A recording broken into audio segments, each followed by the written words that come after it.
আমাদের অবশ্যই তওবার দিকে আসতে হবে, ফিরে আসতে হবে গুনাহ থেকে। ইটারনাল ওয়ার্ডার এই জন্য এই মাসে আমরা প্রাথমিকভাবে পেলাম এই দোয়া, আল্লাহুম্মা বারিক লানা ফি রজব ওয়া শাবান ওয়া বাল্লিগনা রমাদান। পড়ব তো ইনশাআল্লাহ, পড়ব, না জানলে মুখস্থ করে নেব। আর গুনাহ মুক্ত জীবন আমরা কাটানোর চেষ্টা করব। আল্লাহ তৌফিক দান করেন, পড়েন আমিন। এবার আসুন, কেউ কথা বলবো না, আমরা ঘন্টা 1-1.5 ঘন্টা আলোচনা করব। আল্লাহ যেন আমাকে ইখলাসের সাথে বলা, আপনাদেরকে আমলে নিয়ত শোনার তৌফিক দান করেন, পড়েন আমিন। সুন্দরভাবে এখন হক কথাগুলো বলা যায়, সত্য কথাগুলো বলা যায়। এখন মাহফিলগুলো খুব সুন্দর হয়েছে, এই জন্য সবাই মনোযোগের সাথে কথাগুলো শুনবেন, আমল করার চেষ্টা করবেন। সূরাতুল আসর আমি তিলাওয়াত করলাম, মাত্র 3খানা আয়াত এই সূরাতে। এই সূরাটা অত্যন্ত গুরুত্বপূর্ণ একটি সূরা, মক্কাতুল মুকাররমায় নাযিল হয়েছে এই সূরা। পৃথিবীতে যখন মানুষ অন্ধকারের গভীরে নিমজ্জিত হয়েছিল, তখন আল্লাহ রাব্বুল আমিন আমার নবীকে পাঠালেন। আমার নবী 40 বছর পর্যন্ত মানুষকে কোরআনের দিকে, এক আল্লাহর দিকে ডাকলেন না। 40 বছর পর্যন্ত আমার নবীর কোন শত্রু নাই, আমার নবীর সবাই বন্ধু, আলামিন বলে ডাকে, as-সাদিক বলে ডাকে। তিনি সত্যবাদী, তিনি আমানতদার, মহা সত্যবাদী। কোন শত্রু আমার নবীর নাই, সবাই বন্ধু। কিন্তু মানুষের শত্রু তাদেরই বেশি যারা কোরআনের পক্ষে থাকে বেশি, যারা আল্লাহর পক্ষে থাকে বেশি। কারণ কিয়ামতের ময়দানে দুটো দলে মানুষ বিভক্ত হবে, ফারিকুন ফিল জান্নাতি ওয়া ফারিকুন ফিস সাঈর। একটা হলো জান্নাতি দল, একটা জাহান্নামী দল। এই দুনিয়াতে মানুষ দুটি ভাগে বিভক্ত, একটা হচ্ছে উলাইকা হিজবুল্লাহ, আরেকটা হচ্ছে উলাইকা হিজবুশ শাইতান। একটা আল্লাহর পক্ষে এক দল, আরেক দল শয়তানের পক্ষে। আমরা কার পক্ষে? আমরা কার পক্ষে? আল্লাহর পক্ষে। শয়তানের পক্ষে যারা কাজ করে, এদের সাথে আমাদের কোনো সম্পর্ক নাই। এদের সাথে সম্পর্ক যারা রাখবে, আল মারু মা'a মান আহাব্বা, তাদের সাথে তাদের হাসর হবে। আমরা চাই আমাদের হাসর হোক আলেমদের সাথে। কাদের সাথে? আলেমদের সাথে, নবীর সাথে, সাদিকদের সাথে, সত্যবাদীর সাথে, সত্যবাদী যারা শহীদদের সাথে, এদের সাথে যেন আমাদের হাসর হয়। আল্লাহ কবুল করেন, বলেন আমিন। আমরা আল্লাহর পক্ষে থাকতে চাই।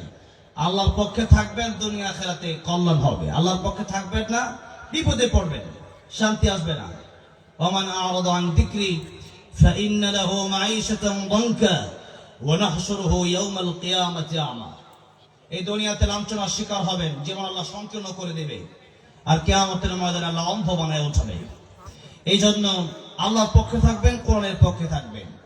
দুনিয়াতে অনেক বিপদ আসবে, অনেক হামলা আসবে, মামলা আসবে, কিন্তু সাবধান, আল্লাহর কোরআনের বাইরে যাওয়া যাবে না, আল্লাহর কোরআনের বিরোধিতা করা যাবে না।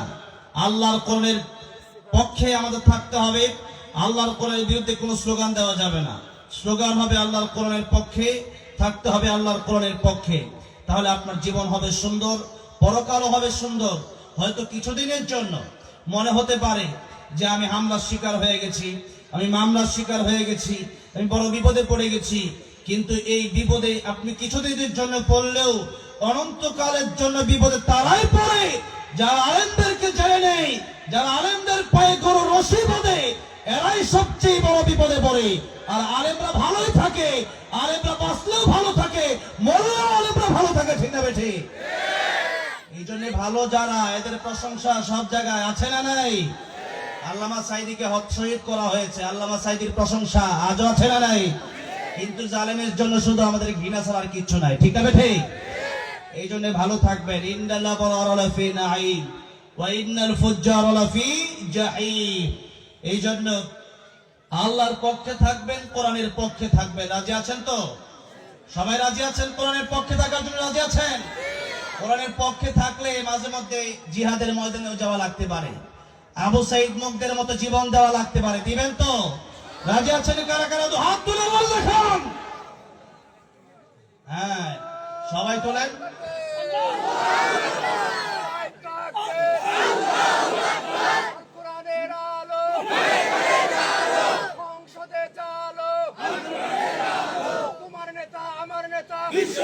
হাত নামান, আল্লাহ কবুল করেন।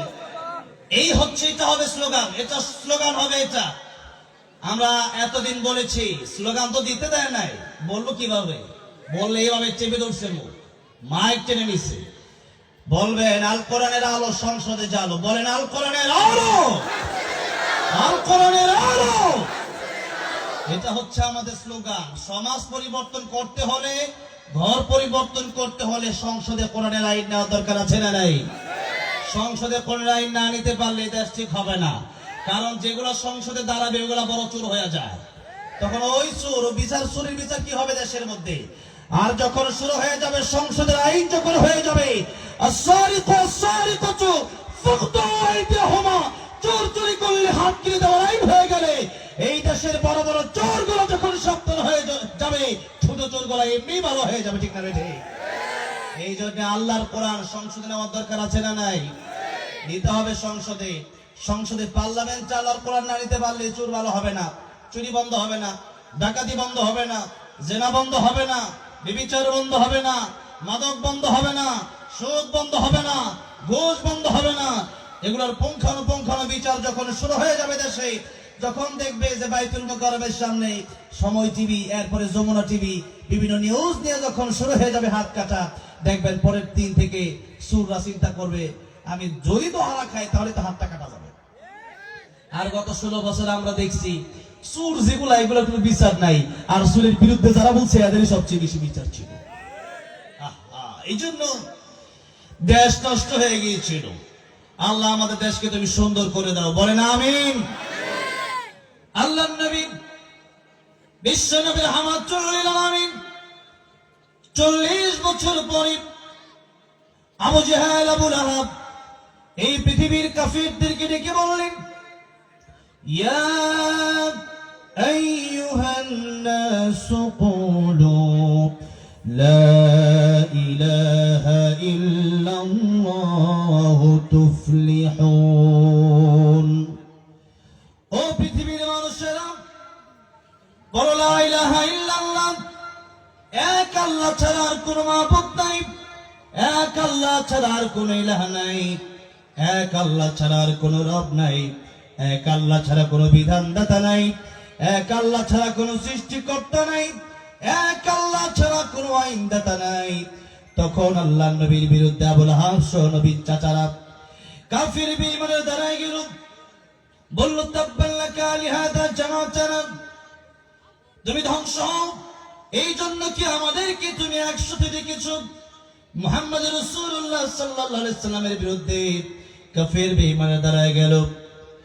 আর আমার নবী, বিশ্ব নবী রাহমাতুল লিল আলামিনের শত্রু দেশে পরিণত হয়ে গেল। যারাই ছিল নবীর সবচেয়ে কাছের মানুষ, যারাই ছিল নবীর সবচেয়ে প্রিয়তম বন্ধু, এরাই হয়ে গেল নবীর সবচেয়ে চিরতর শত্রু। যখন আমার নবী কালিমাত দাওয়াত দেওয়া শুরু করলেন, একের পর এক হামলা মামলা আসা শুরু হলো। লম্বা সময় চলে গেল। আমার নবী কোরআন তেলাওয়াত করে, আমার নবীর কোরআন তেলাওয়াত শুনে মানুষ কাফির বেঈমান মুসলমান হয়ে যায়।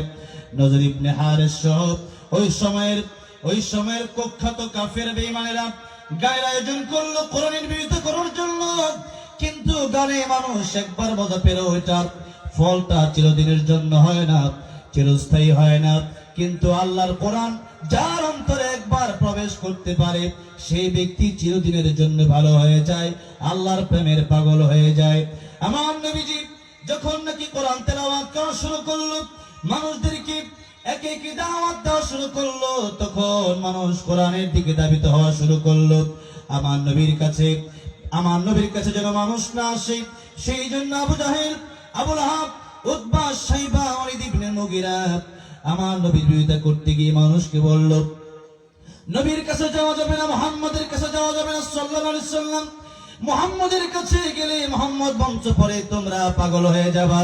মানুষ একে যখন চিন্তা দেখলো, এত সুন্দর মানুষ 40 বছর পর্যন্ত যেই মানুষটা জীবনে একটা মিথ্যা কথাও বলে নাই, যেই মানুষের চরিত্রের সার্টিফিকেট আমার আল্লাহ নিজে দিয়ে বলেছেন, ওয়া ইন্নাকা লাআলা খুলুকিন আযীম, মহান চরিত্র আমি আল্লাহ তাকে দিয়েছি, দুনিয়ার চরিত্র এমন সুন্দর চরিত্র কার হতে পারে যেই নবীকে কাফের বেঈমানে আঘাত করেছে, কিন্তু নবীজি পাল্টা আঘাত না করে নবীজি এক ইহুদির বাড়িতে কাজ করতে গিয়ে বললেন, আপনি কি আমার কোনো আচরণে কষ্ট পেয়েছেন? ওই কাফের বলল, আমি বুঝতে পারি না এত সুন্দর যে মানুষের আচরণ হতে পারে। ইয়া রাসূলুল্লাহ, আমারে পড়ায় দেন লা ইলাহা ইল্লাল্লাহু মুহাম্মাদুর রাসূলুল্লাহ সাল্লাল্লাহু আলাইহি ওয়াসাল্লাম কালিমা পড়ে মুসলমান হয়ে গেছে। তাই আল্লাহ রাব্বুল আলামিন আল্লাহ নিজের ব্যাপারে কোরআন শরীফে বলেছেন, আলহামদুলিল্লাহি রাব্বিল আলামিন। একই শব্দ ব্যবহার করে আমার নবীর ব্যাপারে আল্লাহ বলছেন, ওয়ামা আরসালনাকা ইল্লা রাহমাতাল লিল আলামিন। রাহমাতুল লিল আলামিন নবী কোরআনে প্রমাণ। আশিক বিনে কে বুঝিবে আমার দয়ার নবীর শান। বলেন রাহমাতুল লিল আলামিন নবী রাহমাতুল লিল। শুধু সভাপতি সাহেব বলতেছে আর আপনাকে চুপ করে থাকবেন? হ্যাঁ বলেন, মাঝে মধ্যে আজে বাজে গান না গায়ে এগুলো গায়, আল্লাহ খুশি হবে, রাসূল খুশি হবে। বলেন রাহমাতুল লিল আলামিন নবী রাহমাতুল লিল। কোরআনে প্রমাণ। আশিক বিনে কে বুঝিবে আমার দয়ার নবীর শান। উম্মত বিনে কে বুঝিবে আমার দয়ার নবীর। নবী আমার মদিনারি বুলবুল।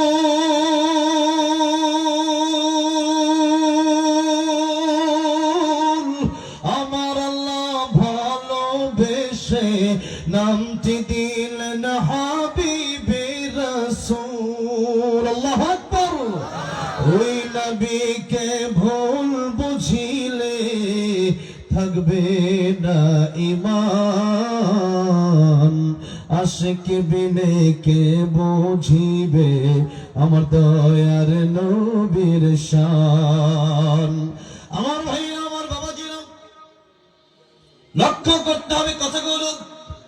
নবীজির 40 বছর পর্যন্ত কোন শত্রু নাই। কেন নাই? নবীজি লা ইলাহা ইল্লাল্লাহ দাওয়াত দিলেন না, এই জন্য নাই। নবীজি যখন লা ইলাহা ইল্লাল্লাহ দাওয়াত দেওয়া শুরু করলেন, তখনই শত্রু শুরু হয়ে গেল, নানানভাবে হামলা মামলা শুরু হয়ে গেল। এমনকি নবীকে হত্যা করার জন্য লোকেরা পর্যন্ত রেডি হয়ে গেল। আমার নবী কোরআন তেলাওয়াত করে কাফের বেঈমানদের বাধা দিয়ে দেয়। লম্বা সময় অতিবাহিত হওয়ার পরে তারা কোনোভাবেই আমার নবীর কাছ থেকে দিনের দাওয়াত দেওয়া বন্ধ করাতে পারল না। এক সময় চিন্তা করল, মুহাম্মদের বিরোধিতা করে পাগল বলে মুহাম্মদ রাসূলুল্লাহর কাছ থেকে লোকগুলাকে আলাদা করে দেওয়া যায় কিনা আমরা দেখি।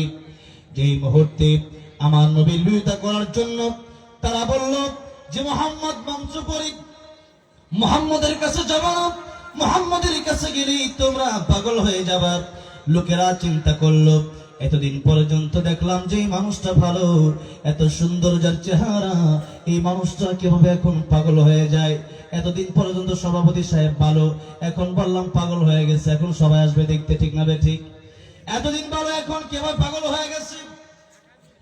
সবাই যে মাত্র আমার নবীকে দেখতে গেল, একে তো আমার নবীর চাইতে সুন্দর চেহারা পৃথিবীতে আল্লাহ রাব্বুল আমিন কাউকে দান করেন নাই।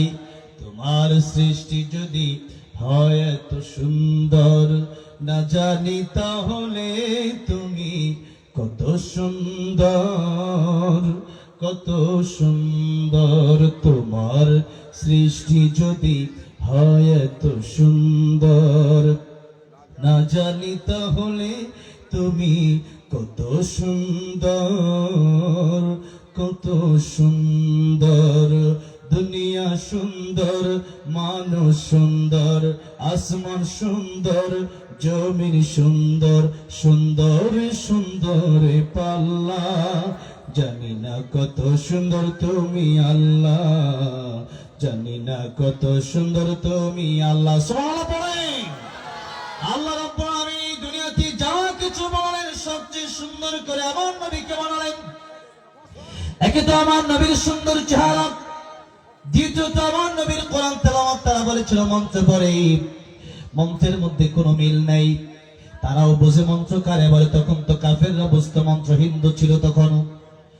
আর আমার নবী যে মন্ত্র কোরআন তেলাওয়াত করে তারা দেখলো মন্ত্রের মধ্যে কোনো মিল নাই, কিন্তু প্রত্যেকটা কোরআন শরীফের প্রত্যেকটা সূরায় সূরায় আয়াতে আয়াতে মিল আছে না নাই? কবিতার মতো মিল আছে না নাই?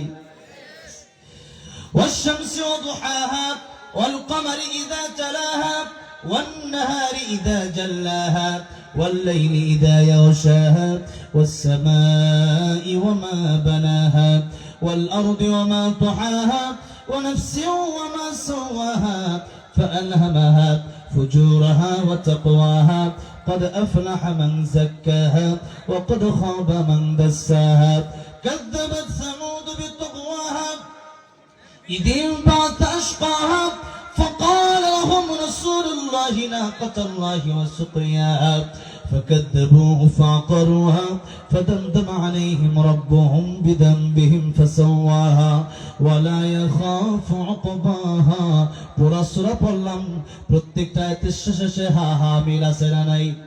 ওয়াত্তুর ওয়াকিতাবিন মাসতুর ফি রাক্কিন মানশুর والبيت المعمور মিল আছে না নাই? والنجم إذا هوى ما ضل صاحبكم وما غوى وما ينطق عن الهوى মিল আছে না নাই?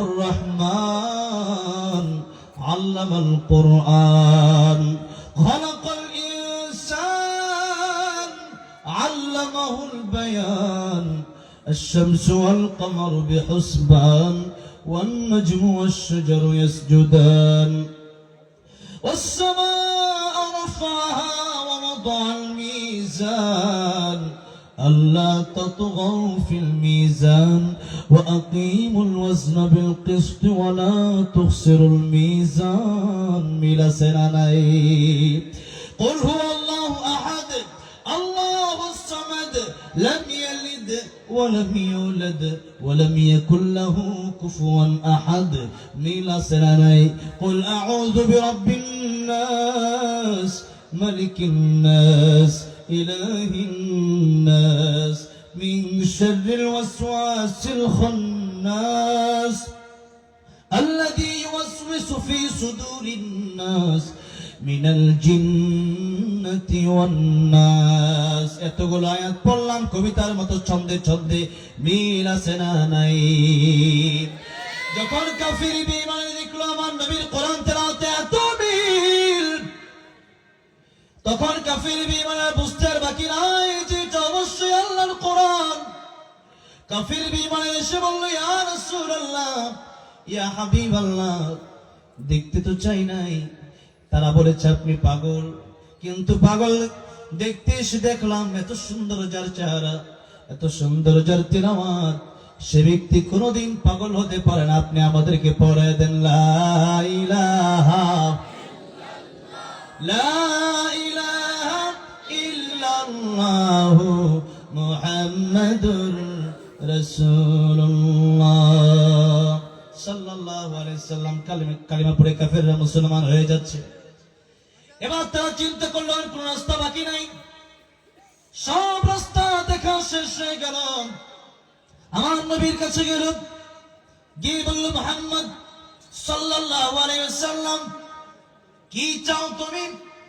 নবীজি বললেন, আমি আল্লাহকে চাই, আমি দ্বীনের দাওয়াত দিতে চাই, আমি কোরআনের কথা বলতে চাই। কাফের বেঈমানেরা বলল, বাড়ি লাগলে বাড়ি দেব, নারী লাগলে নারী দেব, ক্ষমতা লাগলে ক্ষমতা দেব, টাকা লাগলে টাকা দেব, কি চাও তুমি? সব তোমার দেওয়া হবে। নবী বললেন, যা দেওয়া সম্ভব তার কথা হইতে তোমরা বললে, বাড়ি গাড়ি দেওয়া তো সম্ভব, ক্ষমতা দেওয়া তো সম্ভব, অর্থ দেওয়া তো সম্ভব, কিন্তু শুনে রাখো, যা দেওয়া সম্ভব হবে না। আমার হাতে যদি এক হাতে যদি ওই আকাশের চন্দ্রটা এনে দাও, আরেক হাতে যদি আমাকে আকাশের সূর্য এনে দাও, তথাপি একটা সেকেন্ডের জন্য আল্লাহর কোরআনের দাওয়াত দেওয়া থেকে আমি বিরত থাকবো না। জোরে জোরে বলা যাবে না সুবহানাল্লাহ। আল্লামা সাঈদী রাহমাতুল্লাহ আলাইহি যখন প্রাথমিকভাবে জেনে নেওয়া হয়েছিল, কাতারে শামীম সাঈদ হাফিজাহুল্লাহর সাথে আমার দেখা হয়েছিল। তিনি আমাদের একটা প্রোগ্রাম শেষে একটা মার্কেটে আমরা একসাথে বসলাম নাস্তা করার জন্য। সেখানে শামীম সাঈদ হাফিজাহুল্লাহ বললেন, আমার বাবাকে আমার কোন অফার দাও এমন নাই যে দেওয়া হয় নাই। আমার নবী আমার বাবাকে বলা হয়েছিল কি দরকার কি প্রয়োজন শুধু বলেন, শুধু কয়েকটা কথা কোরআন থেকে বাদ দিয়ে বলবেন। জিহাদের কথাগুলো বাদ দিয়ে দেন, রাজনীতির কথাগুলো বাদ দিয়ে দিন, যেগুলো কথা বললে আমরা নারাজ হয়ে যাই সেই কথাগুলো বাদ দিয়ে দেন। কিন্তু আল্লামা সাঈদী সাহেবের কথা ছিল, ইয়া আইয়ুহাল্লাযীনা আমানু দুখুলু ফিস-সিলমি কাফা। আল্লাহ বলেছেন ইমানদারেরা, উদখুলু তোমরা প্রবেশ করো ফিস-সিলমি ইসলামের ভিতরে কাফায় তামাম। ইসলাম তোমরা মানলে, যদি মানতে চাও তোমরা পরিপূর্ণ ইসলাম মানো। আর অর্ধে ইসলাম মানতো মুনাফিকেরা। কার অর্ধে ইসলাম মানতো? কারা বলেন? মুনাফিক। মুনাফিক কোথায় যাবে? জাহান্নামে যাবে। কোথায় যাবে? শুধু জাহান্নামে যাবে না, মুনাফিকরা জাহান্নামের সবচেয়ে কঠিন শাস্তি হবে মুনাফিকদের। তাই আল্লাহ বলছেন কোরআন শরীফে, ইন্নাল মুনাফিকিনা ফিদ দারকিল আসফালি মিনান নার ওয়া লান তাজিদা লাহুম নাসীরা। আল্লাহ বলছেন মুনাফিক যারা হবে কিয়ামতের ময়দানে জাহান্নামের সবচেয়ে অতল গহ্বরে থাকবে তারা, এদের শাস্তি হবে সবচেয়ে কঠিন। আর আল্লাহ নবীকে বলছেন ওয়ালান তাজিদা লাহুম নাসীরা। কোনদিন এরা কোনো সাহায্যকারী খুঁজে পাবে না, তাদের কোনো সাহায্যকারী কিয়ামতের ময়দানে খুঁজে পাওয়া যাবে না। তাই আমার নবীজির পিছনে নামাজ পড়েছে এমন অসংখ্য মুনাফিক নবীর সাথেও ছিল। যখন জিবরাইল আমিন লিস্টটি নিয়ে আসলেন নবীর কাছে, মুনাফিকের লিস্টটি, নবী লিস্ট করে দেখলেন প্রথমেই যার নাম সে হচ্ছে আমার নবীর পিছনে নামাজ পড়ে, দাড়ি আছে, টুপি আছে, লম্বা পাগড়ি আছে, লম্বা জুব্বা আছে, 5 ওয়াক্ত নামাজ তার বাদ যায় না। নবী বললেন জিবরাইল আমিন, এই ব্যক্তি আমার পিছনে নামাজ পড়ে কিভাবে মুনাফিক হয়ে গেল? জিবরাইল আমিন ডেকে বলেন, ইয়া রাসূলুল্লাহ, ইয়া হাবিবাল্লাহ, নামাজ পড়লে শুধু মুসলমান হওয়া যায় না, জুব্বা পড়লে শুধু মুসলমান হওয়া যায় না, টুপি পড়লে শুধু মুসলমান হওয়া যায় না, বড় দাড়ি রাখলে শুধু মুসলমান হওয়া যায় না। মুসলমান হতে হলে, পরিপূর্ণ ইসলামে ঢুকতে হলে মাঝে মধ্যে আল্লাহর রাস্তায় জিহাদ করতে হয়। জিহাদের ময়দানে যখন নবী বললেন যাওয়ার জন্য, তখন আব্দুল্লাহ ইবনে উবাই পিছিয়ে গেল। এই জন্য আইনুদ্দিন আল আজাদ রাহমাতুল্লাহ আলাইহি বাংলাদেশের একজন কিংবদন্তি শিল্পী ছিলেন। তিনি এমন শিল্পী বাংলাদেশে মনে হয় আর জীবনে আসবে না।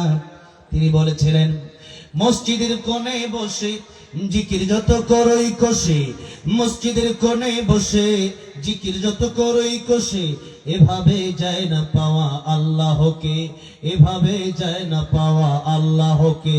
কি হবে বেঁচে থেকে অযথা বিদ্যা শিখে, যদি না গড়তে পারি শোষণবিহীন সমাজটাকে? কি হবে বেঁচে থেকে?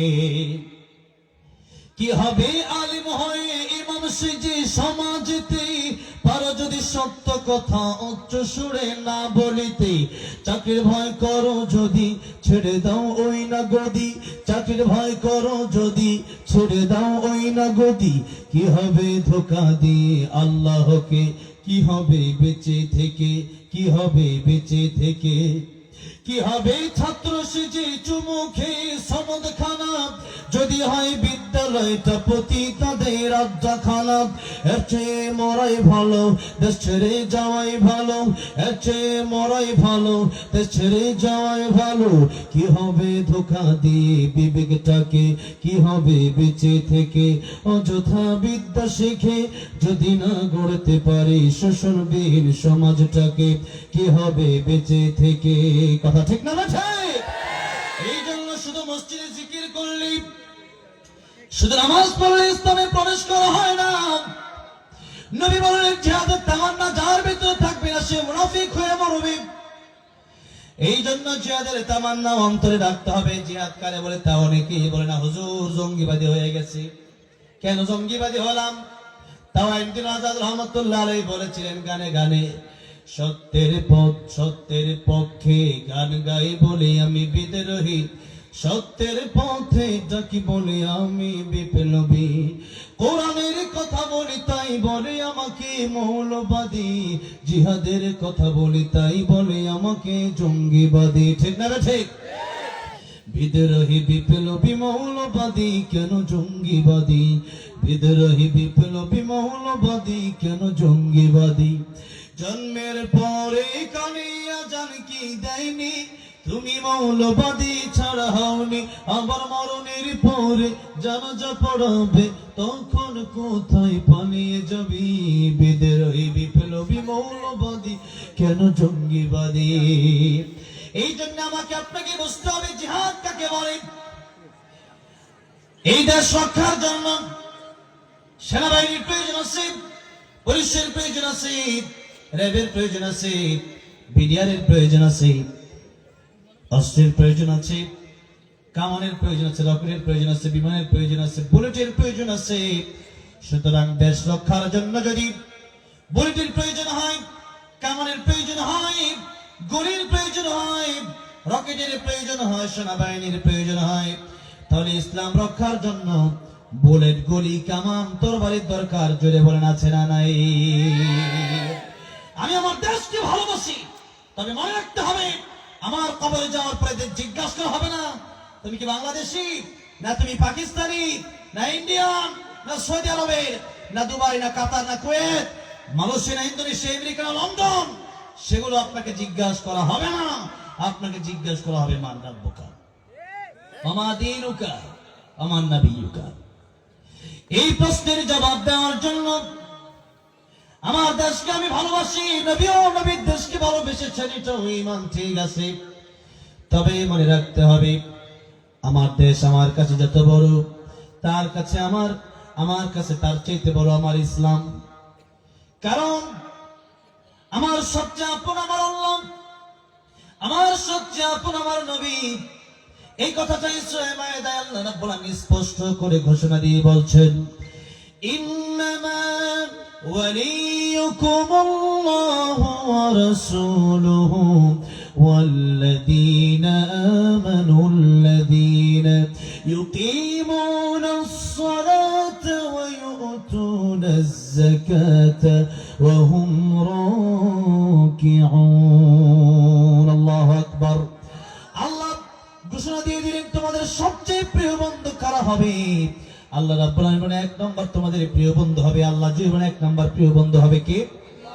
আল্লাহ নিজে বলছেন আমি আল্লাহ তোমাদের বন্ধু হব। কারণ যখন আমাদের কেউ ছিল না তখন ছিলেন আল্লাহ। মায়ের গর্ভে খাবারের ব্যবস্থা করে দিয়েছেন আমার আল্লাহ।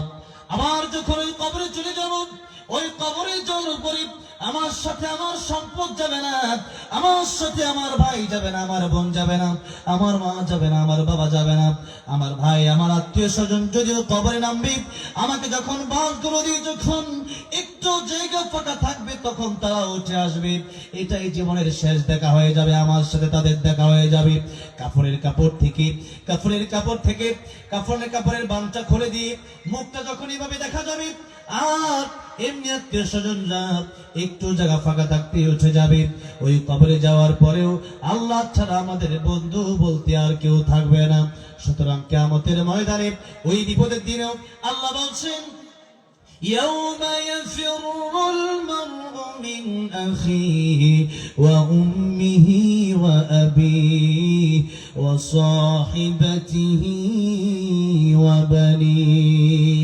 কিয়ামতের ময়দানে তোমার মা কাছে আসবে না, বাবা কাছে আসবে না, ভাই কাছে আসবে না, বোন কাছে আসবে না। অথচ এই মা বাবার ব্যাপারে আল্লাহ আয়াতে বললেন, ওয়াকাদা রাব্বুকা আল্লা তা'বুদু ইল্লা ইয়্যা ওয়া বিল ওয়ালিদাইনি ইহসানা।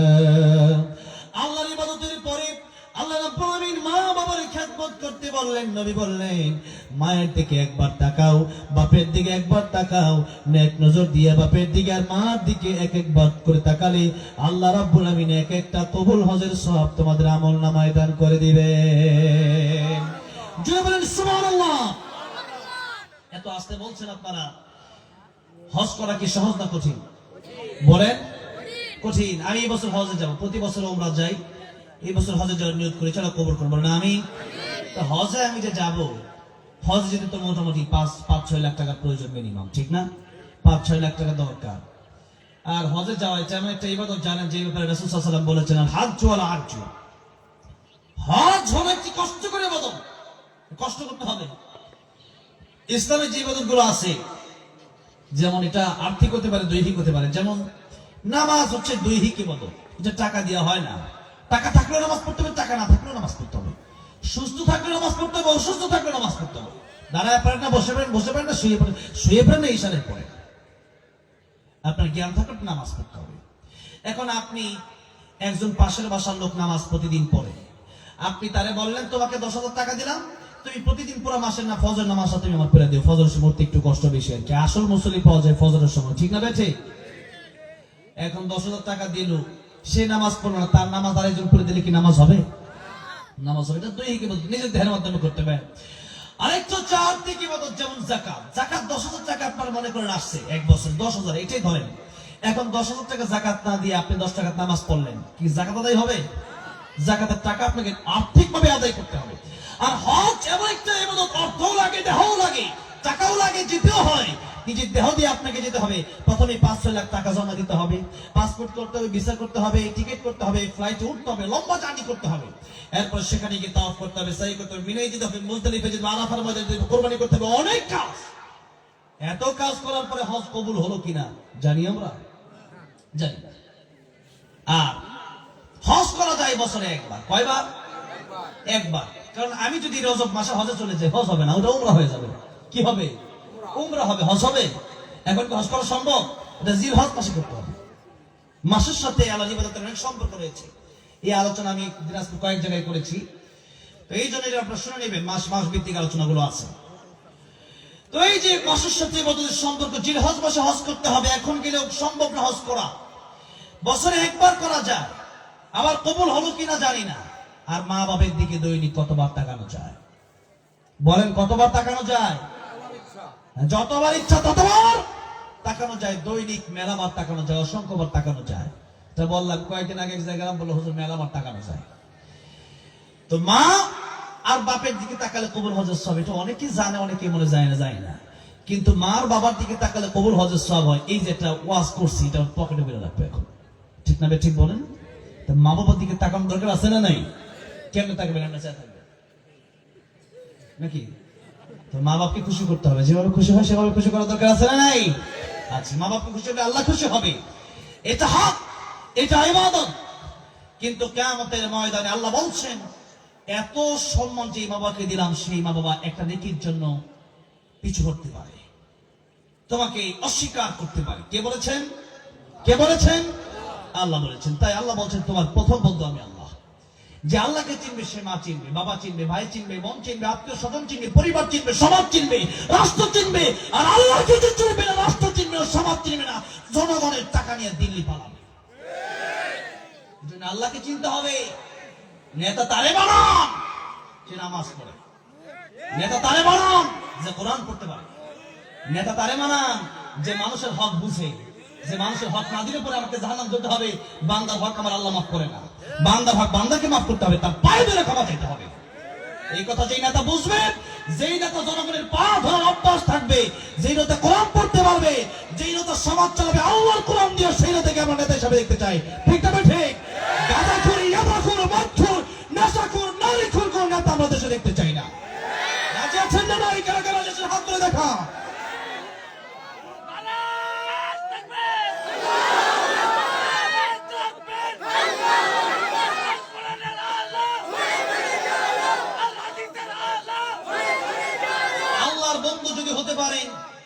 আল্লাহ রাব্বুল আলামিন বলছেন তোমরা আমাকে প্রথমে বন্ধু বানাও। এই জন্য নেতাকে বাছাই করতে হবে।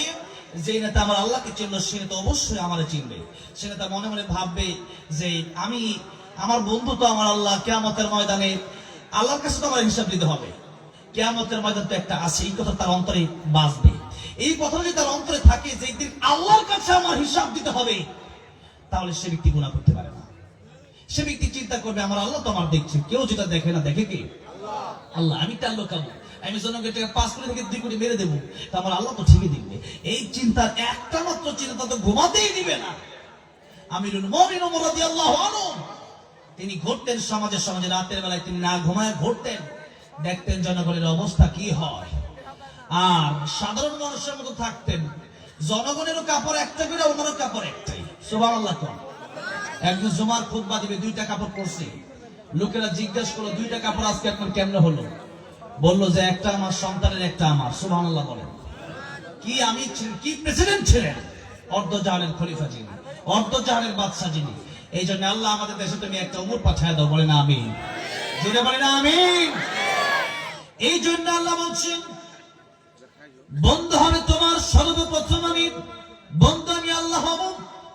কারণ কিয়ামতের ময়দানে আমি আল্লাহ রাব্বুল আমিন ছাড়া তোমাকে, তোমার দিকে রহমতের দৃষ্টি দিয়ে কে তাকাবে? আর কিয়ামতের ময়দানে সুপারিশ করার মতো যোগ্যতা কেবলমাত্র একজন মানুষকে, একজন নবীকে দেওয়া হবে। তিনি হলেন রাহমাতুল লিল আলামিন, নবী মুহাম্মদ রাসূলুল্লাহ সাল্লাল্লাহু আলাইহি সাল্লাম। যার কারণে কিয়ামতের ময়দানে তিনি আমাদের বন্ধু হয়ে যাবেন। তাই একটু আগে একবার বলেছিলাম, আল্লাহ বলেছেন যত আলমের জন্য আমি আল্লাহ রাব আলহামদুলিল্লাহি রাব্বিল আলামিন, তত জায়গার জন্য আমার নবী রাহমাতুল লিল আলামিন, আমার নবী তত জায়গার জন্য রহমত। শুধু দুনিয়াতেই না, কিয়ামতের ময়দানে যখন সবাই বলবে নাফসি নাফসি, আমার নবী বলবেন উম্মতি উম্মতি। তাই আমার নবীকে আল্লাহ বললেন ইন্নামা ওয়ালিয়ুকুমুল্লাহ। 1 নম্বরে তোমরা আল্লাহকে বন্ধু বানাবা, 2 নম্বরে ওয়া রাসূলুহু, 2 নম্বরে আমার রাসূলকে তোমরা বন্ধু বানাবা। আর রাসূল বলছেন মান হাব্বা সুন্নতি ফাকাদ হাব্বানি ওয়া মান হাব্বানি কানা মাই ফিল জান্নাহ। যারা আমার সুন্নতকে ভালোবাসবে তারা আমাকে ভালোবাসবে, আর আমাকে যারা ভালোবাসবে আমার সাথে তারা জান্নাতের ভিতরে থাকবে। সুবহানাল্লাহ পড়ে। তাই আমার প্রাণের যুবক ভাই, আজকে মাহফিল আমার যুবকেরাই বেশি। আপনাদেরকে বলছি চুলের কাটিং কোনো খেলোয়াড়ের মতো হবে না, কোনো নায়কের মতো হবে না, কোনো গায়কের মতো হবে না। আমার আপনার আদর্শ, আমার আপনার মডেল বিশ্ব নবী রাহমাতুল লিল আলামিন, তিনি আমার মডেল, তিনি আমার আদর্শ। নবী ছাড়া আদর্শ যারা যাকে বানাবে তার সাথে তার হাসর হবে। আমরা চাই আমাদের হাসর আমার নবীর সাথে হোক, কারণ নবীর সাথে যার সম্পর্ক সে অবশ্যই জান্নাতে চলে যাবে। এই জন্য আল্লাহ বলেন 2 নম্বর বন্ধু হবে আমার রাসূল। সেই রাসূলকে বন্ধু যারা বানাবে, রাসূল সাল্লাল্লাহু আলাইহি ওয়াসাল্লামের সাথে জান্নাতে থাকবে। 3 নম্বরে বন্ধু হবে ইমানদার নামাজি ব্যক্তিরা, যাকাত যারা দেয়, রুকুকারীদের সাথে রুকু যারা করে। আল্লাহ বলছেন আল্লাযীনা ইউকিমুনাস সালাতা ওয়া ইউতুনাজ যাকাতা ওয়া হুম রাকিউন। সাহাবাতে সালিহাতুরা সালিহাতুনাত, সাহাবাতে তালিহাতুরা তালিহাতুনাত, সাহাবাতে সালিহাতুরা সালিহাতুনাত, সাহাবাতে তালিহাতুরা তালিহাতুনাত। কবি বলছেন সৎ সঙ্গে স্বর্গবাস, অসৎ সঙ্গে সর্বনাশ। বন্ধু যদি ভালো হয়, বন্ধুর সাথে চলাফেরার কারণে, বন্ধু নামাজি হলে আরেকজন মানুষ তার বন্ধু বানানোর কারণে সেও নামাজি হয়ে যায়। আর বন্ধু যদি বিড়িখোর হয়, নেশাখোর হয়, ওই ভালো ভালো ছেলেটা এক সময় বিড়িখোর, নেশাখোর, মদখোর হয়ে যায়। এই জন্য আল্লাহ বলছেন বন্ধু সিলেক্ট করার সময়, বন্ধু নির্বাচন করার সময় তোমরা এমন বন্ধু বানাও যেই বন্ধুর কারণে তুমি নষ্ট হবা না। আর বাবা মারা এমন বন্ধুর সাথে মিশতে দিবেন না যে বন্ধুর সাথে মিশতে হচ্ছে সিগারেট করে বিড়িখোর হয়ে যাবে। যে বন্ধু নামাজ পড়ে তার সাথে আপনার ছেলেটাকে চলতে দিবেন। যে বন্ধুটা ভালো আদব, ভালো আখলাক ভালো, তার সাথে আপনার ছেলেটারে চলতে দিবেন। আমার ভাইরা, আমার বাবাজিরা বলছিলাম আমাদের কিয়ামতের ময়দানে কোন বন্ধু থাকবে না আল্লাহ রাসূল ছাড়া। সেই নবীর বিরুদ্ধে হামলা আসলো, মামলা আসলো, নারীর লোভ দেখানো হলো, বাড়ির লোভ গাড়ির লোভ দেখানো হলো। আমার নবীজি বললেন 1 হাতে চন্দ্র দিবা, আরেক হাতে সূর্য দিবা, তথাপি আমি আল্লাহর কোরআন ছাড়তে পারবো না। আল্লাহর কোরআনের পক্ষে আমি বলবোই বলবো। তাই কাফির বেঈমানেরা আমার নবীকে অপমান দিয়ে দিল, মুহাম্মদ ক্ষতিগ্রস্ত হয়ে গেছে, মুহাম্মদ ধ্বংস হয়ে গেছে। কিন্তু আমার নবীর পক্ষে আল্লাহ রাব্বুল আলামিন জবাব দিতে গিয়ে একটা কমপ্লিট সূরা কোরআন শরীফের 103 নম্বরের সূরা সূরাতুল আসর নাযিল করে আল্লাহ বলছেন, বিসমিল্লাহির রহমানির রহিম। সবাই পড়েন, বিসমিল্লাহির রহমানির রহিম। ওয়াল আসরি ইন্নাল ইনসানা লাফি খুসর ইল্লাল্লাযীনা আমানু ওয়া আমিলুস সালিহাতি ওয়া তাওয়াসাউ বিল হাক্কি ওয়া তাওয়াসাউ বিস সাবর। এই হচ্ছে তিনখানা মাত্র আয়াত। ইমাম শাফি রাহমাতুল্লাহ বলছেন, একটা মাত্র সূরা যদি কোনো মানুষ এই সূরাটা নিয়ে গবেষণা করে, এই সূরাটা নিয়ে যদি চিন্তা করে, একটা সূরা পৃথিবীর মানুষের জন্য হেদায়েতের জন্য যথেষ্ট। জোরে কোন সুবহানাল্লাহ। আল্লাহ প্রথমেই বললেন ওয়াল আসর। এতক্ষণ শানে নজরুল বললাম, বুঝতে হবে যে নবী যখন বললেন যে আমি দুনিয়া নেব না, আমি বাড়ি নেব না, আমার ক্ষমতার প্রয়োজন নাই, আমি আল্লাহকে চাই, আমি আখিরাত মুখী, আমি আখিরাত চাই, তখন লোকেরা বলল মুহাম্মদ ক্ষতিগ্রস্ত হয়ে গেছে। কিন্তু আল্লাহ রাব্বুল আলামিন স্পষ্ট ঘোষণা করলেন যে আদম আলাইহিস সালাম থেকে এই পর্যন্ত যারা এসেছে আর কিয়ামত পর্যন্ত যারা আসবে, তাদের মধ্য থেকে কারা লাভবান, কারা ক্ষতিগ্রস্ত। আচ্ছা, এই যে ঘড়িটা, মনে করেন এই যে ঘড়িটা যে ব্যক্তি বানাইছে, যে ইঞ্জিনিয়ার, সেই ব্যক্তি ভালো জানে যে ঘড়িটা কিভাবে চলবে, না আমি ভালো জানি? কে জানে? সেই ভালো জানে। এই মাইকটা কিভাবে ভালো থাকবে, এই মাইকটা কিভাবে সুন্দর থাকবে, মনে করেন যে আমার যে মোবাইলটা কিভাবে ভালো থাকবে, এটা কি আমি জানি না যে বানাইছে সে ভালো জানে? সেই ভালো জানে। তো আমাদের সফলতার মানদণ্ড আর ব্যর্থতার মানদণ্ড এটা আমরা নির্বাচন করতে পারি না, বরং নির্বাচন করতে পারে একজন, যিনি আমাদেরকে বানালেন কে? তাবারাকাল্লাযী বিয়াদিহিল মুলকু ওয়া হুয়া আলা কুল্লি শাইইন কাদির, আল্লাযী খালাকাল মাউতা ওয়াল হায়াতা লিয়াবলুয়াকুম আইয়ুকুম আহসানু আমালা ওয়া হুয়াল আজিজুল গফুর। আল্লাহ বলেন, আকাশ জমিন আর তোমরা যারা আছো, সব কিছুর ক্ষমতা আমি আল্লাহর হাতে। আমি আল্লাহর চেয়ে শক্তি বেশি আর কারো নাই। আর আমি আল্লাহ এই মরণ হায়াত সৃষ্টি করলাম কেবলমাত্র তোমাদেরকে পরীক্ষা করার জন্য, কে ভালো আমল করো আর কে মন্দ করো। আল্লাহ বলছেন অন্য আয়াতে, আহাসিবান নাসু আইয়ুতরাকু আইয়াকুলু আমান্না ওয়া হুম লা ইফতানুন। মানুষ কি মনে করে যে তারা বলবে আমরা ঈমান এনেছি, আর তাদেরকে এমনি ছেড়ে দেওয়া হবে না, বরং তাদের জীবনের উপর দিয়া কঠিন ঝড় যাবে, তাদেরকে অবশ্যই আমি আল্লাহ পরীক্ষা করব। সূরা বাকারায় আল্লাহ বলছেন, ওয়ালানাবলুওয়ান্নাকুম বিশাইইন মিনাল খাউফি ওয়াল জু'i ওয়া নাকসিম মিনাল আমওয়াল ওয়াল আনফুসি ওয়াস সামারাত ওয়া বাশশিরিস সাবিরিন। আল্লাহ বলছেন অবশ্যই আল্লাহ দুইবার বলেন অবশ্যই আমি আল্লাহ রাব্বুল আলামিন তোমাদেরকে পরীক্ষা করব। মাঝে মধ্যে ভয় দিই, মামলা হামলার ভয় দিই, মাঝে মধ্যে আমি আল্লাহ তোমাদেরকে ক্ষুধার ভয় দিয়ে, খাওয়া দাওয়া থাকবে না, অভাব দিয়ে, মাঝে মধ্যে জানের উপর দিয়ে ঝড় ঝাপটা আসবে, মালের উপর দিয়ে আসবে, আর মাঝে মধ্যে ক্ষেত খামারের উপর দিয়ে, ফসলের উপর দিয়ে আসবে। বান্দারা তোমরা ধৈর্য ধারণ করে আমি আল্লাহর গোলামি করতে থাকো, তাহলে কিয়ামতের ময়দানে আল্লাহ রাব্বুল আলামিন বলবেন, ইয়া আইয়াতুহান নাফসুল মুতমাইন্নাহ ইরজিই ইলা রাব্বিকি রাদিয়াতাম মারদিয়া ফাদখুলি ফি ইবাদি ওয়াদখুলি জান্নাতি।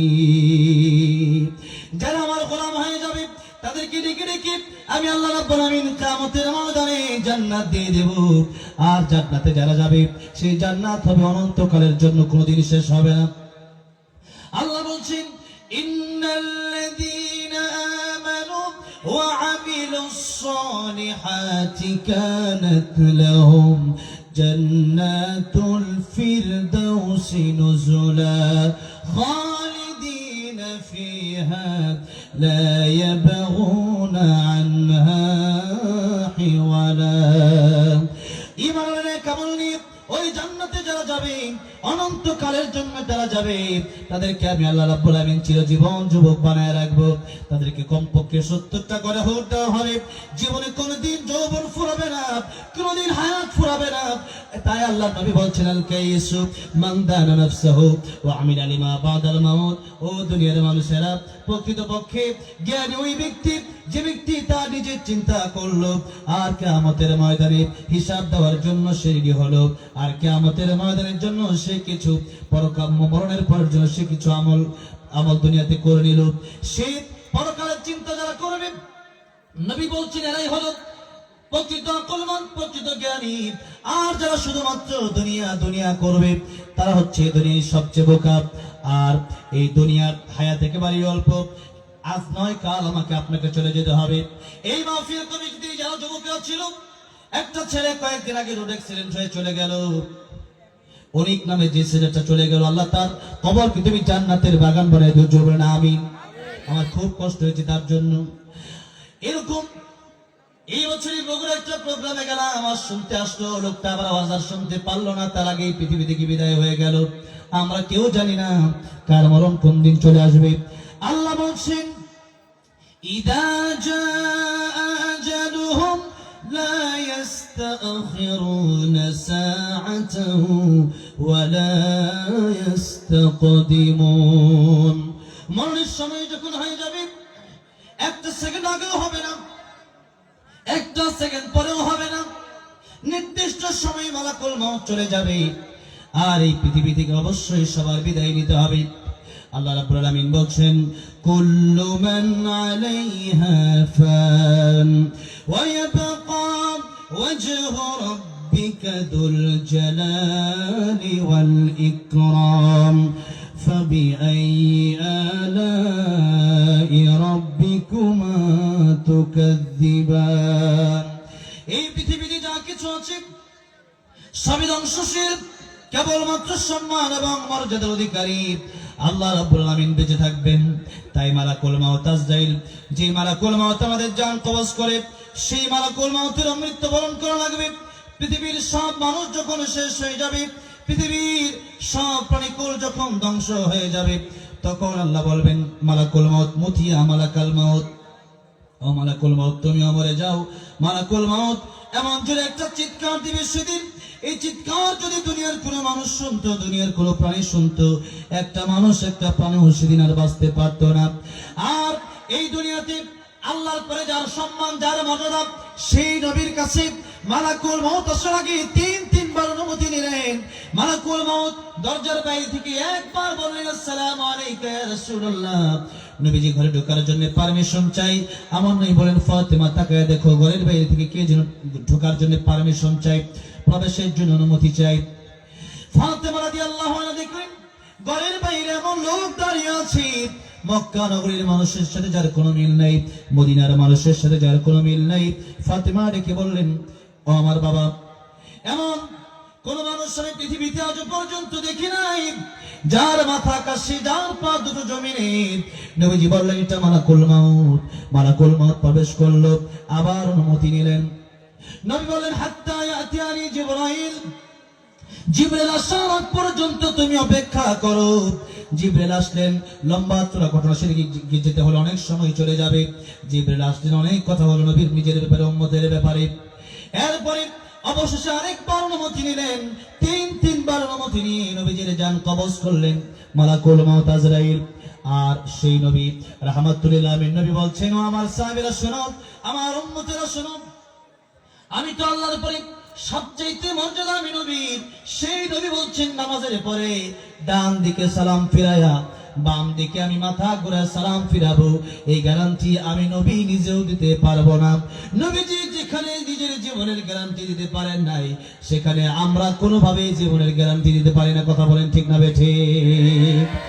এই জন্য আল্লাহ রাব্বুল আলামিন বলছেন সূরা তাহা, ইন্নাস সাআতা আতিয়াতুন আকাদু উখফিহা লিতুজজা কুল্লু নাফসিন বিমা তাসআ।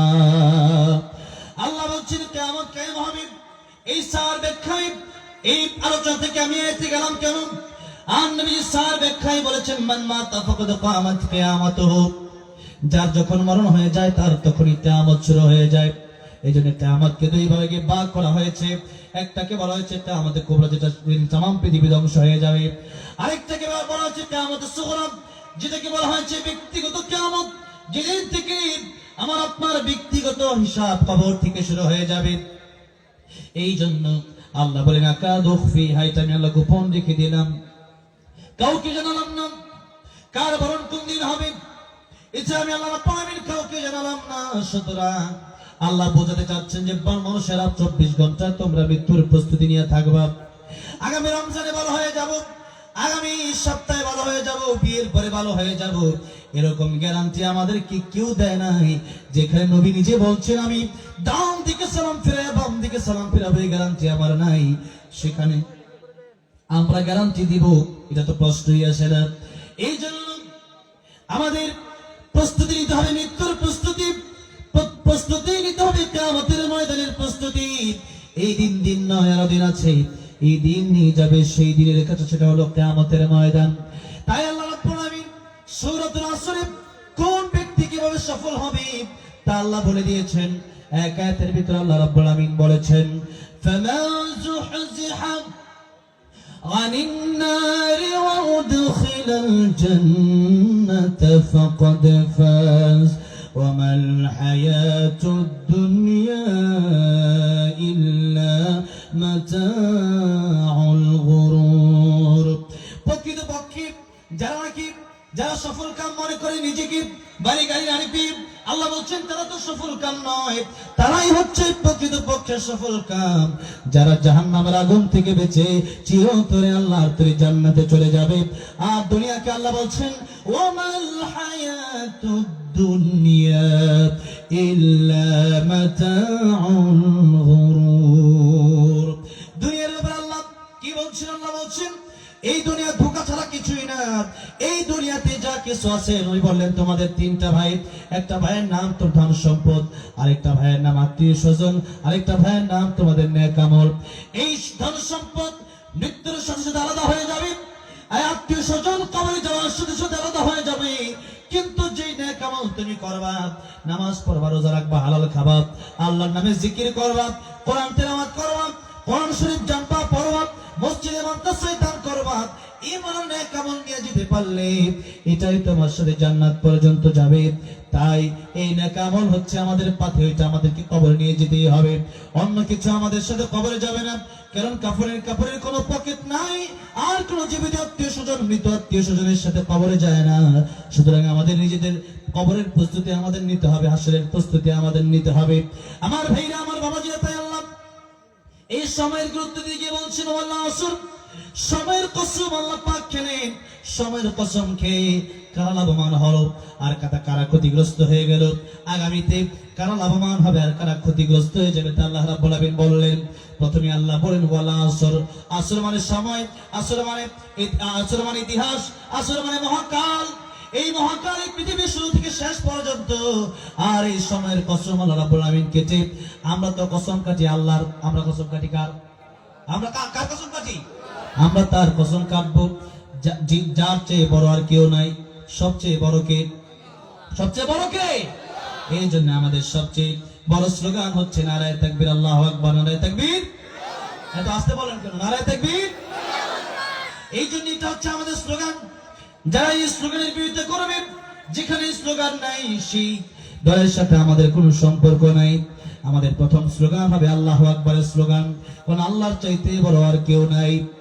আর এই যে জিরো থেকে এত সুন্দর দেহ আর এই শক্তি, এই বলার ক্ষমতা, চলার ক্ষমতা আমাদেরকে দিলেন তো শুধু আল্লাহ রাব্বুল আলামিন। আল্লাহ বলছেন, হাল আতা আলাল ইনসানি হিনুম মিনাদ দাহরি লাম ইয়াকুন শাইআন মাযকুরা। আল্লাহ বলছেন, তোমরা তো এক সময় বর্ণনা করার মতো কিছুই ছিলে না। আমি আল্লাহ রাব্বুল আলামিন তোমাদেরকে শক্তি দিলাম আর তোমাদেরকে রূহ দিলাম। রূহ না দিলেই মানুষের লাশ কেউ নেবে না। বাবা মা এই লাশ পর্যন্ত, সন্তানের লাশ কিন্তু ঘরে রেখে দেবে না, কোন নেতা নেবে না। এই মাহফিলের প্রধান করতে হওয়া সম্ভব না রূহ না থাকলে। রূহ না থাকলে সভাপতি হওয়া সম্ভব না। রূহ না থাকলে প্রধান অতিথি হওয়া সম্ভব না। রূহ না থাকলে শ্রোতা হওয়া সম্ভব না। কারণ আব্দুর রহমান ইন্তেকাল করেছে। ইন্তেকাল মানে এক জায়গা থেকে আরেক জায়গায় চলে যাওয়া। তার মানে ইঞ্জিনটা চলে গেলে হায় রে হায় রে হায়, ডাব্বাটা পড়ে রইবে এই যে দুনিয়ায়।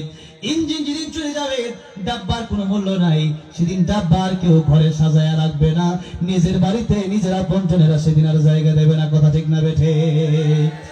এই জন্য পরকালের চিন্তা আমাদের করতে হবে, সময়ের গুরুত্ব আমাদের দিতে হবে। আল্লাহ রাব্বুল আলামিন, আমরা তো আল্লাহর কসম কাটি, আর আল্লাহ কিসের কসম কাটবেন? আল্লাহ কসম কাটবেন ওই সমস্ত জিনিসের, যে সমস্ত জিনিস বড় দামি জিনিস, আমাদের সাথে সম্পর্ক রয়েছে যে সমস্ত জিনিসের। এই সময়ের সাথে, ইতিহাসের সাথে, মহাকালের সাথে আমাদের বড় সম্পর্ক। তাই আল্লাহ বলছেন, ওয়ালা আসর, আমি আল্লাহ সময়ের কসম কাটলাম। সময়ের কসমকে আল্লাহ রাব্বুল আলামিন সময়ের অপরিসীম গুরুত্ব বুঝায় দিলেন। এই সময়, যে সময় আমরা হেলায় খেলায় নষ্ট করে দিচ্ছি, এই অবহেলার কারণে, এই নাফরমানের কারণে, ফজরের সময় ঘুমায় থাকার কারণে আমরা জাহান্নামী হয়ে যাচ্ছি। জাহান্নামের দিকে আমাদের পা আমরা বাড়াচ্ছি। আপনাদের কষ্ট হচ্ছে? আর মাত্র 20 মিনিট আমি এই সময়ের কথাই তো বলতেছি নাকি? আমি এত গুরুত্ব দিই সময়কে। আমি যখন স্টেজে যাও তখন স্টেজ উঠি। 10:30 স্টেজ উঠছি, 12টায় শেষ করি। ঠিক দেখবেন শেষ হয়ে গেছে। এত গুরুত্ব, 1 মিনিটে সিদ্ধ হয় না। কেন? আমি নিজে ব্যক্তিগতভাবে চাই যেখানে যা বলেছিলাম ওই সময় আমি হাজির হয়েছি। আল্লাহ যদি কোনো ঝামেলা না থাকে, মানে অ্যাক্সিডেন্ট, জ্যাম, এরকম ঝামেলা থাকে, আমি উপস্থিত হয়েছি। একটা করে প্রোগ্রাম করি, আমি চাইলে 5টা করে করতে পারি। একটা করি কেন? আমার কথা যাতে কোনো নষ্ট না হয়। সময়ের এত গুরুত্ব আমি দিই। এই জন্য আল্লাহ বলছেন সময়ের গুরুত্ব দাও। আল্লাহ যেই বিষয়ের কসম কাটলেন ওই বিষয়ের দাম জুড়ে বলে আছে না নাই? অবশ্যই অনেক দাম, অনেক গুরুত্ব সেই বিষয়ের। তাই আমি একটি হাদিস শরীফ পড়েছিলাম, একখানা হাদিস শরীফ খুতবা শরীফেই পড়েছিলাম আমার আসলে ব্যাখ্যা করার জন্য। নবী বলছেন, ইখতানিম, গুরুত্ব দাও, গনিমত মনে করো, খামসান ক্বাবলা খামসিন, 5টা সময় আসার আগে তোমরা 5টা সময়কে মূল্য দাও। নবী বলছেন, শাবাবাকা ক্বাবলা হারামিক। নবী বলছেন প্রথমেই, আজকের মাহফিলে যুবকেরা বেশি, ঠিক না? যুবক বেশি না আজকে? নবী বলছেন এই যৌবনকালে তোমরা বেশি বেশি আল্লাহর ইবাদত করো। কারণ যৌবনকাল তোমাদের এক সময় থাকবে না। এক সময় তোমরা বৃদ্ধ হয়ে যাবে, আর হয়তো এক সময় তোমরা বৃদ্ধ হবা কিনা সেই সময়টা নাও পেতে পারো। যৌবনকালটা যারা আল্লাহ রাস্তায় বিলিয়ে দেবে কিয়ামতের কঠিন ময়দানে, যেদিন আরশ আজিমের নিচে ছায়া ছাড়া কোনো ছায়া থাকবে না, আল্লাহ রাব্বুল আলামিন সেদিন এই যুবকদেরকে আরশ আজিমের নিচে ছায়া দান করে দিবেন।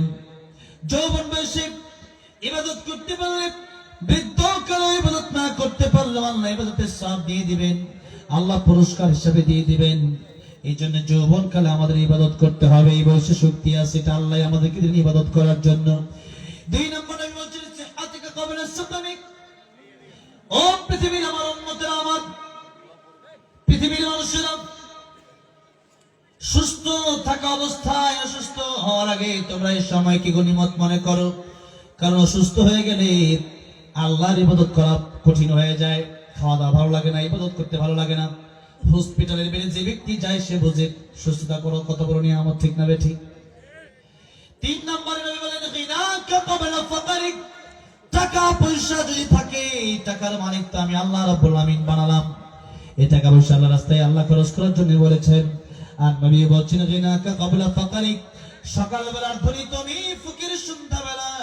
সুতরাং টাকা পয়সা যদি থাকে, এই টাকা পয়সা আল্লাহর রাস্তায় তুমি খরচ করো, যথাযথ তার ব্যবহার তুমি করো, ফকির হয়ে যাওয়ার আগে, গরিব হয়ে যাওয়ার আগে। কারণ একদিন আমরা সাদা কাপড়ের কাপড় ছাড়া আর কিছুই নিয়ে যেতে পারবো না। একদিন বাদশা যুলকারনাইন মৃত্যুর আগে লোকদেরকে বলে গেলেন, আমার মৃত্যুর পরে আমার দুটি হাত কাপড়ের কাপড় থেকে বের করে এভাবে আলাদা করে রাখবা। লোকেরা জিজ্ঞাসা করলে লোকেরা দেখবে যে তামাম পৃথিবীর বাচ্চার মধ্যে অন্যতম বাচ্চা ছিলাম আমি, কিন্তু এত পৃথিবীর বড় বাচ্চা হওয়ার পরেও আমি যখন বিদায় নিলাম, আমার বিদায় বেলায় আমার কবরে যাওয়ার সময় খালি হাতে আমি কবরে রওনা হলাম। পৃথিবীর মানুষ আমি জুলকারনাইনকে দেখে, সূরা কাহফে আছে জুলকারনাইনের ঘটনা, পড়বেন এগুলো, এখন তো সহজ মোবাইলে অ্যাপস আছে, এগুলো দেখে পড়বেন। জুলকারনাইন বলল আমাকে দেখে মানুষ শিক্ষা নেবে যে পৃথিবীর প্রেসিডেন্ট হলেও কবরে খালি হাতে যাওয়া লাগে, কিছু নিয়ে যাওয়া যায় না। হালাল হারাম না মানিয়া কত টাকা করছো কামাই, এত টাকা রাখবা কোথায়, কাফনে তো পকেট নাই। টাকা পয়সা লইয়া কি কেউ কবরে গেছে, কি জবাব দিবি রে তুই আল্লাহর কাছে। ওরে মানুষ হইছ বেহুশ দুনিয়ার পিছে, ওরে মানুষ হইছ বেহুশ দুনিয়ার পিছে, কি জবাব দিবি রে তুই আল্লাহর কাছে, কি জবাব দিবি রে তুই আল্লাহর কাছে। ঠিক কি না?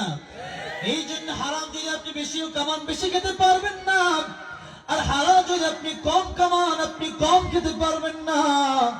আপনার জন্য যা বরাদ্দ আছে আত্তাকদির বিখাইরিহি ওয়া শাররিহি মিনাল্লাহি তাআলা, ভালো মন্দ যা কিছু হয় কার পক্ষ থেকে হয়, এই নিয়ে সামনে আলোচনা আসতেছে। ইমাম নবী বললেন এই টাকা পয়সা যদি থাকে এগুলো আল্লাহর রাস্তায় খরচ করে এগুলো তুমি কবরে যেতে পারবে না। হ্যাঁ, সন্তানের জন্য কিছু রেখে যান, তাতে কোনো বাধা নাই, কিন্তু মসজিদ মাদ্রাসায় মাহফিলে ইসলামের জন্য কোরআনের জন্য কিছু ব্যয় করার দরকার আছে না নাই? আছে। নবী বললেন 4 নম্বর ফারাগাকা ক্বাবলা শুগলি, আমার উম্মতেরা তোমরা অবসর থাকা অবস্থায় ব্যস্ত হওয়ার আগে এই সময়কে গনিমত মনে করো। মানুষ যত দিন যায় তত ব্যস্ত হয়ে যায়। আমার এক উস্তাদ, আমার হুজুর, আমার একজন স্যার আমাকে বলতেন, যখন তোমার 2 পাও যেথায় খুশি সেথায় যাও, যখন তোমার 4 পাও ভাত কাপড় দিয়ে যাও, যখন তোমার 6 পাও আব্বু তুমি কোথায় যাও। কথাটার মিনিংস অর্থ বুঝছেন আপনারা? বুঝতে পেরেছেন? আপনার 2 পাও যেথায় খুশি সেটাই আপনি ঘুরতে পারেন। বিয়ে করার আগে একটা স্বাধীনতা থাকে, ঠিক না ঠিক? বিয়ে করার পরে কিন্তু সেই স্বাধীনতা থাকে, সেই স্বাধীনতা থাকে না। এখন টেনশন একদিকে না, এখন ওই বাড়ির চিন্তাও করতে হয়, ঠিক না ঠিক? এরপরে যখন 6 পাও, এখন একটা আপনার ছেলে মেয়ে হয়েছে, এখন একটু বড় হয়েছে, এখন ওর টেনশন আরো বাড়ছে, ঠিক না? এখন বাড়ি থেকে বের হলে আব্বু কোথায় যাও, এই হচ্ছে কথার অর্থ। এই যে যখন তোমার 2 পাও যেথায় খুশি সেথায় যাও, যখন তোমার 4 পাও ভাত কাপড় দিয়ে যাও, যখন তোমার 6 পাও আব্বু তুমি কোথায় যাও। তো এই যে কোথায় যাও আসলে বাস্তব কথা। যতদিন যাবে মানুষের ব্যস্ততা তো বাড়বে। ইচ্ছা করলে এখন ব্যস্ততা কমানোর সুযোগ নাই। এখন মাঝে মাঝে মনে চাই একটু প্রোগ্রাম বাদ দিয়ে যদি একটু মাঝে মধ্যে একটা দিন সুযোগ পেতাম ঘুমানোর জন্য, এরকম খুব মনে চায়, কিন্তু এখন সেটা সেরকম সুযোগ আর হয় না। মানুষ এমন ভাবে ধরে না গিয়ে পারে না। তো এই জন্য দেখা যায় বন্ধু বান্ধবদের খাতির কথা রাখতে গিয়ে আসতে হয়, দিতে হয় প্রোগ্রাম। এখন কথা হচ্ছে দিন যত যাবে ব্যস্ততা তো বাড়বে, একদিন ব্যস্ততা শেষ হবে, সেদিন কবরে যাবো। দুনিয়ার ব্যস্ততা কোনোদিন কমবে না। আর এই সময়ের গুরুত্ব দিতে গিয়ে ইবনে কাইয়িম রাহিমাহুল্লাহ বলেছেন, যে সময় তোমার পিছনে চলে গেল এই সময়টা তোমার স্বপ্নের মতো, আর যে সব সময় তোমার সামনে আসতেছে এই সময়টা তোমার আকাঙ্ক্ষা ছাড়া কিছু না। যে সময় চলে গেছে এই সময় একজন লক্ষ্য করে দেখেন, আমার 24 বছর বয়স, এই 24 বছর জীবনের পিছনে যদি আমি তাকাই এটা স্বপ্নের মতো মনে হবে। সেই দিন, সেই শিশুকাল কি ফিরে আসবে আর জীবনে? শৈশবকাল ফিরে আসবে? আসবে না। যারা মুরব্বী হয়ে গেছে তাদের যৌবনকাল আর ফিরে আসবে না। এই সময় ফিরে আসবে না। যে সময় চলে যায় সেই সময় আর ফিরে আসে না। আর মানুষের সামনের দিনগুলো মানুষের আকাঙ্ক্ষা। দিনাজপুরে এই নীলফামারীতে একটা বাড়ি হলে মনটা চায় যে ঢাকায় একটা ফ্ল্যাট থাকলে ভালো হতো, মোটামুটি ঢাকায় গিয়ে একটু আরাম টারাম করতে পারতাম। ঢাকায় একটা হলে মনটা চায় যে একটা যদি কানাডায় থাকতো বা আমেরিকায় থাকতো, লন্ডনে থাকতো, আর একটু ভালো হতো, বিদেশে গিয়ে একটু আরামসে থাকতে পারতাম, কোনো চিন্তা ছিল না। এরকম চিন্তা মানুষের একের পর এক মানে চলতেই থাকে, ঠিক তবে ঠিক বলেন। কিন্তু এই চিন্তা যতই আমরা করি না কেন এই আকাঙ্ক্ষা কোনোদিন মানুষের শেষ হবে না।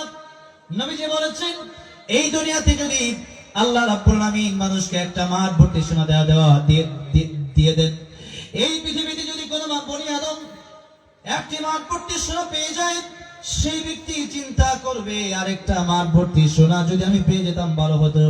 একটা দুনিয়া যদি তারে দিয়ে দেওয়া পুরো দুনিয়ার মালিক, সে চিন্তা করতো এরকম আরেকটা আর কয়েকটা দুনিয়া যদি থাকতো তাহলে আমার জন্য ভালো হতো। যার কোনো দেখেন না মাঝে মধ্যে আমেরিকা, এরপরে এই যে ইন্ডিয়ার নরেন্দ্র মোদী, হ্যাঁ, আমাদের দেশ দখল করতে চায়, ঠিক না ঠিক? এটা আমরা কি দেবো? এটা আমরা দেবো? এই দেশের জন্য আমাদের ভালোবাসা আছে না নাই? এই জন্য এত বড় দেশ ইন্ডিয়াতে আমি গেলাম, কতবার গেলাম, পুরো ইন্ডিয়া তো করে শেষ করতে পারি নাই, কয়েকটা রাজ্য মাত্র ঘুরলাম, এরপরে তাদের খাওয়ার ইচ্ছা মিটে নাই। ইন্ডিয়ার সাথে আমাদের কোনো শত্রুতা নাই। শত্রুতা হচ্ছে ওই সমস্ত জালিমের সাথে, কুখ্যাত সন্ত্রাসগুলোর সাথে, যেগুলো আমাদের মুসলিমদের রক্ত ঝরায়, ঠিক না ঠিক? ইন্ডিয়াতে আমি আলোচনা করার জন্য গেছি, সেখানে তো লক্ষ লক্ষ মুসলিম আমার আলোচনা শুনে, লক্ষ লক্ষ মানুষ সে আলোচনা, সেখানে তো মুসলিম আছে না, কোটি কোটি মুসলিম আছে। তো ইন্ডিয়ার সাথে কিছু শত্রুতা, মাটির সাথে তো কোনো শত্রুতা হতে পারে না, গাছের সাথে কোনো শত্রুতা হতে পারে না, এই মাইকের সাথে কোনো শত্রুতা হতে পারে নাকি?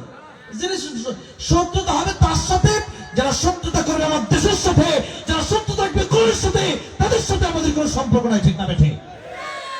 ভারতের সাথে আমাদের কোনো শত্রুতা নেই। শত্রুতা তাদের সাথে যারা আমাদেরকে, আমাদের দেশকে নিয়ে ছিনিমিনি খেলে, দেশকে নিয়ে হামলা করতে চায়, আমাদের দেশে, আমাদের দেশ নিয়ে যুদ্ধ করতে চায়, তাদের সাথে আমাদের শত্রুতা আছে। এই জন্য নবী বলছেন একটা দুনিয়া দিয়ে দিলেও সে ব্যক্তি চিন্তা করবে আরেকটা দুনিয়া পাওয়ার।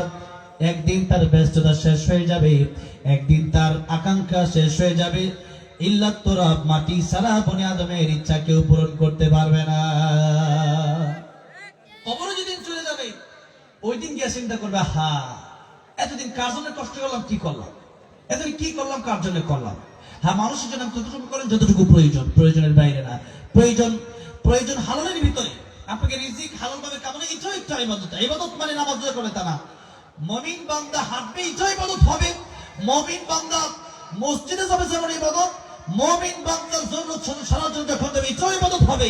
মুমিন বান্দা যা করবে তাই হবে আল্লাহর ইবাদত। কারণ আল্লাহ বলেন, মা খালাকতুল জিন্না ওয়াল ইনসা ইল্লা লিয়াবুদুন, আমি আল্লাহ মানুষকে বানিয়েছি কেবলমাত্র আমার ইবাদত করার জন্য।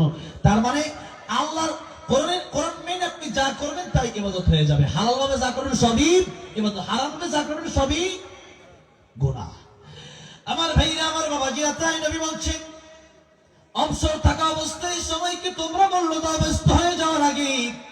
নবীজি 5 নম্বরে বললেন হায়াতাকা ক্বাবলা মাউতিক, মরণের আগের সময়কে মূল্য দাও, কারণ মৃত্যুর পরে ভালো হলে আর কোনো লাভ নাই, মরণের আগে ভালো হওয়ার দরকার আছে না নাই? মৃত্যুর সময় যদি কেউ তওবা করে, তওবা কবুল হবে না। তাই আমি আপনি কোন দিন চলে যাব পরপরে, আমার আপনার আখিরাত অনেক দূরে তা না, আমার আপনার আখিরাত এই তো কাছে।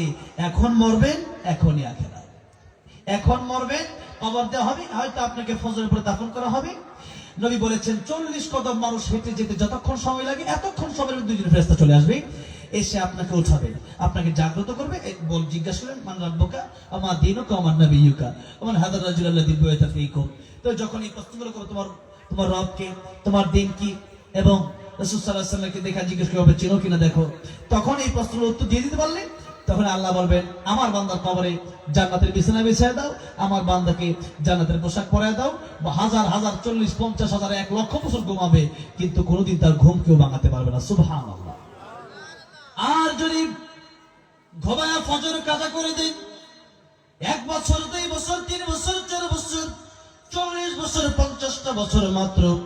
নবীজি বলছেন একটা সমুদ্রের গভীরে যদি কোনো মানুষ একটা আঙ্গুল প্রবেশ করায়, আপনি আঙ্গুলটা আবার উঠাই, যতটুকু পানি সব পড়ে গেলে 1 ফোঁটা পানি থাকবে, এতটুকু হায়াত হচ্ছে দুনিয়ার হায়াত। আর বাকি সমুদ্রের পানি পুরোটাই হচ্ছে আখিরাতের হায়াত। এই জন্য আখিরাতের চিন্তা আমাদের করতে হবে। এই সময়টা আল্লাহ রাব্বুল আলামিন আমাদেরকে দিলেন আখিরাতের কাজ করার জন্য। নবী বলেছেন, দুনিয়া মাজরাতুল আখিরাত, এই দুনিয়াটা তোমাদেরকে আমি আল্লাহ রাব্বুল আলামিন কাজের জন্য দিলাম। নবী বলছেন, এই দুনিয়া তোমাদের চাষাবাদের জায়গা। কিসের জায়গা বলেন? কিসের জায়গা? চাষাবাদ। এখানে চাষ করবো, আখিরাতে গিয়েছে এই গাছের ফলগুলো তোমরা পাবা।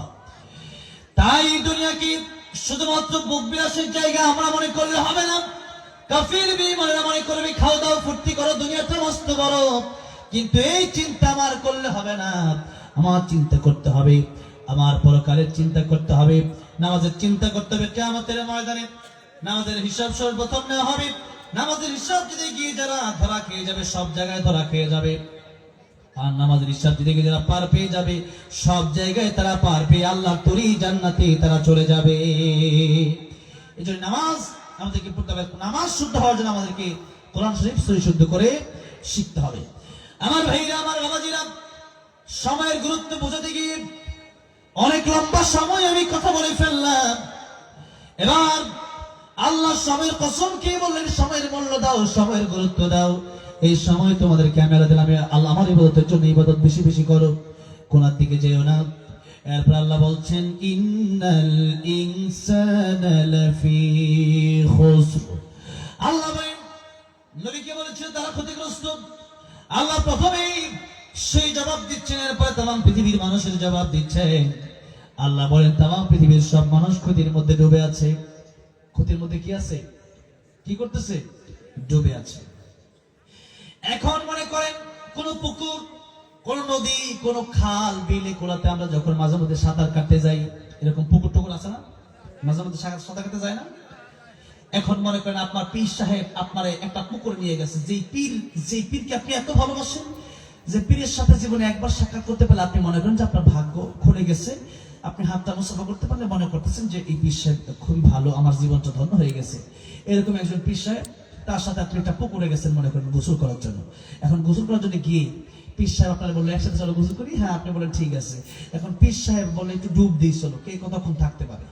এরকম ডুবের বুঝিতে হয় না, কে কতক্ষণ থাকতে পারে? একজন উঠছে, উঠা দেখে সে উঠে নাই, সে উঠে দেখে সে উঠে নাই, সে এখন ঘন্টার পর ঘন্টা যায়। ঠিক না? ঠিক। এখন পীর সাহেব বলো ঠিক আছে, দেখি কতক্ষণ থাকতে পারে। আজকে কাজ করি, তোমাকে একটু সুবায় রাখি, দিই তুমি কতক্ষণ থাকতে পারো। এই যে সুবায় রাখছে, এই যে ধরে রাখছে পানির নিচে তার মাথা, 1 মিনিট, 2 মিনিট, 3 মিনিট, 5 মিনিট। এখন সে কি করবে? একটু লড়াচড় দিবে না? পানির নিচ থেকে লড়াচড় দিবে না? কেন দিবে? যে আমার পীর সাহেব বলে কি আমাকে বাঁচতে হবে। ঠিক না? ঠিক। আমার যত বড় পীরই হোক, আমার জীবন বাঁচাতে হবে। যদি তার নেতা হয়, যে এমন নেতা, যে অমুক নেতা চৈত্র ফুলের মতো পবিত্র, এমন নেতা তারা সুবায় রাখছে 5 মিনিট, সে কি করবে? তবে সরেন নেতা। ঠিক না? বলে ঝাঁকুড়ি দিবে না? দিবে। এরপরে সান এবার 2টা ঘুষিও মারবে। ঠিক না? ঠিক। তোর মতো নেতা আমার দরকার নেই, পানির চুবায় রাখছে। ঠিক না? ঠিক।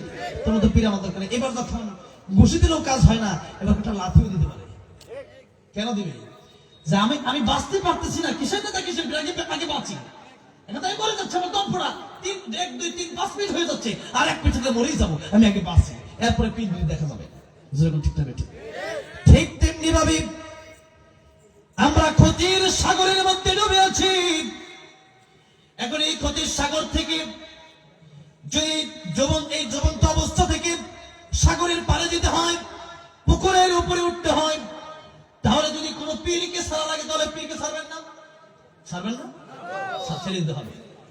যদি কোন নেতাকে ছাড়া লাগে, নেতাকে ছাড়া লাগবে না? নেতাকে লা তাআতা লিমাখলুকিন ফি মাসিয়াতিল খালিক। পীর যদি বলে নামাজ লাগে না, এই পীর দরকার আছে? হ্যাঁ। নেতা যদি বলে নামাজ পড়ে পড়ে আগে আমার সাথে থাক, গুরু, এই নেতার তো কোনো দরকার নাই। আমার ইসলামের জন্য, আমার এই জীবনকে ক্ষতির সাগর থেকে উঠানোর জন্য, সাগরের পারে যাওয়ার জন্য আমি নেতাকে ছাড়তে পারি, পীরকে ছাড়তে পারি, বন্ধু ছাড়তে পারি, আমার জীবনের কাছের মানুষগুলো আমি ছেড়ে দিতে পারি। কিন্তু আমাকে ক্ষতির সাগর থেকে করতে হবে। দুনিয়ার এই সাগরে, এই পুকুরে একবার ডুবে গেলে, মরে গেলে, হয়তো বড়কালে আপনার ঈমান নিয়ে আপনি মরতে পারলে আপনি জান্নাতে যাবেন। কিন্তু আল্লাহ এখানে যে ক্ষতির কথা বলেছেন, ঈমানবিহীন ক্ষতি, যার ঈমান নাই, যার আমল নাই, এই ঈমান আমল ছাড়া এই ক্ষতির সাগরে যারা ডুবে থাকবে, এই ক্ষতির সাগরে একবার ডুবে গেলে বাঁচার কোনো রাস্তা আর থাকবে না। ঠিক কি না? এটা হলো আরো বড় সাগর, এখান থেকে আমাকে উঠতে হবে। আর এই উঠার জন্য আমাকে পীরকে বাদ দিতে হলে দেবো, নেতাকে বাদ দিতে দেবো, বন্ধু বাদ দিতে হলে দেবো, তথাপি আমাকে আল্লাহর রাস্তায় আমাকে জান্নাতে প্রবেশ করতে হবে, কারণ জাহান্নামে জ্বলার মতো ক্ষমতা আমাদের কারণে। ভাইরা বাবাজিরা, তাই আল্লাহ বলছেন সবাই ক্ষতির ভিতরে ডুবে আছো। শেষ কথা 3 নম্বর আয়াতে আল্লাহ বলছেন কেবলমাত্র তারাই সফল কাম, ইল্লাযীনা আমানু ওয়া আমিলুস সালিহাত ওয়া তাওয়াসাউ বিল হক ওয়া তাওয়াসাউ বিস সাবর আল্লাহ বলছেন 4 গুণ যাদের বিরুদ্ধে থাকবে এরাই হচ্ছে লাভবান। 1 নাম্বার ঈমান, 2 নাম্বার নেক আমল, 3 নাম্বার দাওয়াত, 4 নাম্বার শ্রবণ। আলোচনা আমার শেষ। এবার আমি আর 5-10 মিনিট নিতে চাই। আপনারা যদি থাকেন থাকতে পারেন, আপনারা চলে গেলে যেতেও পারেন। আমি আমার টাইমটা একটু বলে দিলাম। আমি টাইমের প্রতি যেহেতু গুরুত্ব, এই জন্য আমি এতক্ষণ পর্যন্ত উঠে গেলে একটু কষ্ট লাগতো, এখন উঠে গেলে আমি কষ্ট পাবো না, কারণ আমার টাইম আপনাকে বলে দিয়েছি। এখন কথা হচ্ছে যে আলোচনাটা আসলে বুঝতে হলে একটু সময়ের দরকার। হুট করে আলোচনা শেষ করে দেওয়া যায় না, কারণ এই আসল অনেক লম্বা। একটা মাত্র কিন্তু এগুলো ব্যাখ্যা গ্রন্থ পড়লে এরকম কোরআন শরীফ তো এত দেখতে ছোট্ট দেখা যায়, কিন্তু ব্যাখ্যা গ্রন্থে এক একটা সূরা এক একটা আয়াতের ব্যাখ্যা এত বেশি, ইস্তেন ভর্তি কিতাব দেওয়া হলে ব্যাখ্যা শেষ হবে না। সুবহানাল্লাহ। এই জন্য আল্লাহ বলছেন ঈমান। ঈমান মানে ঈমানের সংক্ষিপ্ত ব্যাখ্যা দিয়ে দিচ্ছি। আমানতু বিল্লাহি ওয়া মালাইকাতিহি ওয়া কুতুবিহি ওয়া রাসূলিহি ওয়াল ইয়াউমিল আখির ওয়াল কদরি খাইরিহি ওয়া শাররিহি মিনাল্লাহি তাআলা ওয়াল বা'থি বা'দাল মাউত। এই হচ্ছে ঈমানের সংজ্ঞা। ঈমান, ঈমানে মুফাসসাল। আমি আল্লাহর উপর ঈমান আনলাম, আল্লাহ ছাড়া কোনো মাবুদ নাই, আল্লাহ ছাড়া কাউকে সিজদা দেওয়া যাবে না, কোনো বাবার কাছে যাওয়া যাবে না, মনে করা যাবে না যে কোনো বাবা সিজদা দিতে পারে, কোনো শিরক করা যাবে না। শিরক নিয়ে লম্বা চড়া আলোচনা আছে, আপনারা এগুলো দেখবেন, ইউটিউবে সার্চ করে দেখবেন, আলোচনা শুনবেন বেশি বেশি। এটা হচ্ছে ঈমান, আল্লাহর উপর ঈমান আনলাম। 2 নম্বরে ওয়া মালাইকাতিহি, ফেরেশতাদের উপর ঈমান আনলাম। ওয়া কুতুবিহি, আল্লাহর কিতাবের উপর ঈমান আনলাম, সমস্ত কিতাবের, আল্লাহর সমস্ত নাযিলকৃত কিতাবের উপর ঈমান আনলাম। তার ভিতরে একটা হচ্ছে কোরআন শরীফ। কোরআন শরীফের একটা আয়াত যদি কেউ না মানে, ঈমান থাকবে। যেমন কাদিয়ানীর একটা আয়াত মানে ওয়ালাকি রাসূলুল্লাহি ওয়া খাতামান নাবিয়্যিন। তারপরে নামদারি কিছু যারা সিন্নি কুরআন আছে তারা মানে না কুল্লা ইয়ালামু মান ফিস সামাওয়াতি ওয়াল আরদিল গায়বা ইল্লাল্লাহ। এরপরে আরো অনেকেই আছে ওয়াজাহাদু বিআমওয়ালিহিম ওয়া আনফুসিহিম ফি সাবিলিল্লাহ। এক একটা আয়াত দিয়ে বলতে গেলে মোটামুটি কয়েক ঘন্টা করে সময়ের প্রয়োজন হবে। তো এক একটা আয়াত এক এক দল মানে না। যারা যে আয়াত মানে সে আয়াত না মানার কারণে তারা কাফের। যারা যে আয়াত মানে না সে আয়াত না মানার কারণে তারা কি কাফের। মানতে হবে, পুরোটা মানতে হবে। এটা হচ্ছে কুতুবিহির ব্যাখ্যা। ওয়া রাসূলিহি, রাসূলদেরকে বিশ্বাস করতে হবে, নবীদেরকে বিশ্বাস করতে হবে। ওয়াল ইয়াউমিল আখির, পরকাল বিশ্বাস করতে হবে যে পরকাল আমাদের মৃত্যুজা কুল্লু নাফসিন বিমা তাসআ, আল্লাহ আমাদেরকে উঠাবেন, আল্লাহ হিসাব দেওয়ার জন্য। এরপরে আত-তাকদীরু বিখাইরিহি ওয়া শাররিহি মিনাল্লাহি তাআলা, ভালো মন্দ যা কিছু হয় কার পক্ষ থেকে হয়? আল্লাহর পক্ষ থেকে হয়। এটাই বিশ্বাস করতে হবে। পীর বাবা বলে দিল অথবা কোন ফকির সাধী সুদের উপরে বলে দিল যে হাত দেখা তোমার ভাগ্য খুব ভালো, তোমার ভাগ্য খুব খারাপ, এগুলো সম্পূর্ণ ভণ্ডামি। এগুলো দেখলে সেখানে প্রতিরোধ করবেন আপনারা, সেগুলো বাদ দেওয়ার চেষ্টা করবেন, সেগুলো বন্ধ করার চেষ্টা করবেন। যারা এগুলো বলে আগামীর কোন ভবিষ্যতের খবর পৃথিবীর কেউ জানে একজন, তিনি কে? আল্লাহ। আগামীকাল তো মনে হতে পারে, তা আগামীকাল আমি আমার জীবন লাকি, এটা সে বললো কিভাবে? আগামীকাল আমার জীবন খারাপ, সে বললো কি বলবে? এই সমস্ত কথাবার্তা অদূর ভবিষ্যতের খবর কেউ দিতে পারে না। হ্যাঁ, এরকম হতে পারে।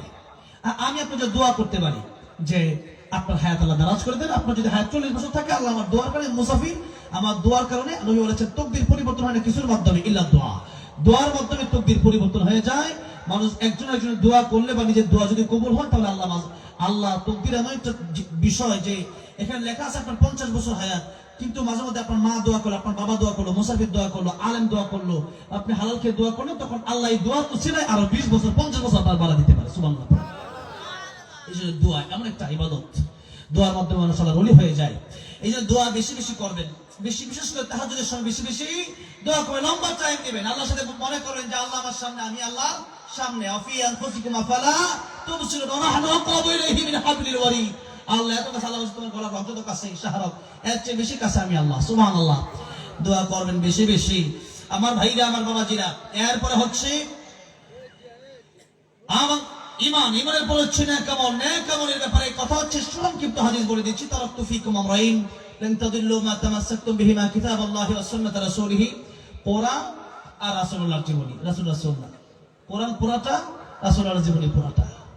এখন আর ওয়াজ করে বোঝা যাবে না, আপনারা আরো ওয়াজ থেকে শুনবেন এবং কোরআন পড়বেন, বাড়িতে গিয়ে কোরআন পড়বেন। বাংলায় কোরআন পড়বেন না, কোরআন কোন উস্তাদের কাছে শিখবেন। বাংলায় কোরআন শরীফ পড়া জায়েজ নাই। বাংলায় কি কোরআন শরীফ পড়বেন না, কোরআন শরীফ উস্তাদের কাছে গিয়ে শিখে নেবেন। কোরআন শরীফ অশুদ্ধ হয় বাংলা কোরআন শরীফ পড়লে। কুল হুয়াল্লাহু আহাদ হবে, কুল আহাদ পড়বে। আলহামদুলিল্লাহি রাব্বিল আলামিন, আইন আছে, বাংলা আইন আছে নাকি? আলহামদুলিল্লাহি রাব্বিল আলামিন হবে। নামাজ অর্থ বিকৃত হয়ে যায়, কোরআন শরীফ লানত। এই জন্য কোরআন শরীফ উস্তাদের কাছে কি শিখে নেবেন, বুঝে নেবেন, শুদ্ধ করে পড়বেন। কোরআন শুদ্ধ না করে পড়লে কোরআন শরীফ লানত দিতে থাকে, নামাজ অশুদ্ধ হয়ে যায়। নামাজ ভঙ্গ অনিষ্টির কারণ, তোমাদের কোরআন শরীফ প্রথম ভঙ্গের কারণ। এরপরে হচ্ছে কোরআন শরীফ বাংলা তর্জমা থাকলে সেটা পড়তে, তর্জমা পড়তে পারেন। মারিফুল কোরআন, তাফসিরে কাবীর, তাফসির ইবনে কাসির, তাফসিরে মাযহারি, তাফসিরে কুরতুবী, এই তাফসীরগুলো পড়তে পারেন। এরপরে হচ্ছে মোবাইলে অ্যাপস আছে, মুসলিম বাংলা অ্যাপস আছে, ওই অ্যাপসের মাধ্যমে কোরআন শরীফের এগুলো পড়া যায়। মুসলিম বাংলা এগুলো চ্যানেল অ্যাপস থেকে নামাবেন, এখন তো সহজ, মোবাইলে নামায়া এগুলো পড়বেন। যেগুলো কোরআন আছে, হাদিসের বিভিন্ন কিতাব আছে, নামাজের ওয়াক্ত আছে, সব এগুলো দেখে দেখে আমল করার চেষ্টা করবেন। আর রাসূল সাল্লাল্লাহু আলাইহি ওয়াসাল্লামের জীবনী পড়বেন, রাহিকুল মাকতুব পড়বেন, রাসূলুল্লাহ সিরাত খাতামুল আম্বিয়া পড়বেন, এগুলো পড়বেন। এরপরে হচ্ছে দাওয়াত, এই যা করবেন এগুলো নিজের ভিতরে রেখে দিলে হবে না। পাশে একজন লোক পেয়েছেন, বলবেন আসো আমি নামাজ যাচ্ছি, তুমি আসো নামাজে, চলো দাওয়াত দিতে হবে। আমি আমি এই ভালো কাজটা করছি, তুমিও করি, আসো আমি কোরআন তেলাওয়াত করছি, আসো তোমার একটু শোনাই। বুঝলেন নাই? দাওয়াত দিতে হবে। আর দাওয়াতটা ব্যাপকভাবে দেওয়ার চেষ্টা করতে হবে। প্রাথমিকভাবে যারা সামনে আছে এদেরকে, পরবর্তীতে ব্যাপকভাবে এই দাওয়াতটা প্রথম নিজের পরিবারকে দিতে হবে। নিজের মেয়ে পর্দা করে না, বোন পর্দা করে না, জাহান্নামে চলে যাচ্ছে, দায়ুস হয়ে যাচ্ছে, এদেরকে আপনার বাঁচানো দায়িত্ব। এদেরকে না বাঁচালে এরা বলবে আল্লাহ আমার বাবা আমাকে তো পর্দা শিক্ষা দেয় নাই, আমি কি করবো, আমার বাবা তো সব বানাইছে কিন্তু এটা বানায়। এই জন্য কো আনফুসাকুম ওয়া আহলিকুম নার, এটা কোরআনের আয়াত, সূরা তাহরিম আয়াত নাম্বার 6। আল্লাহ বলেছেন তোমরা নিজেরা বাঁচাও, পরিবারকে জাহান্নামের আগুন থেকে বাঁচাও। এই জন্য নিজের সন্তানকে কোরআন শেখাতে হবে। আপনি ডক্টর ইঞ্জিনিয়ার বানান, কোনো সমস্যা নেই, তবে প্রাথমিকভাবে সন্তানকে কি শেখাতে হবে? কোরআন শেখাতে হবে, নাহলে আপনি বিপদে পড়বেন। দাওয়াত দিতে হবে।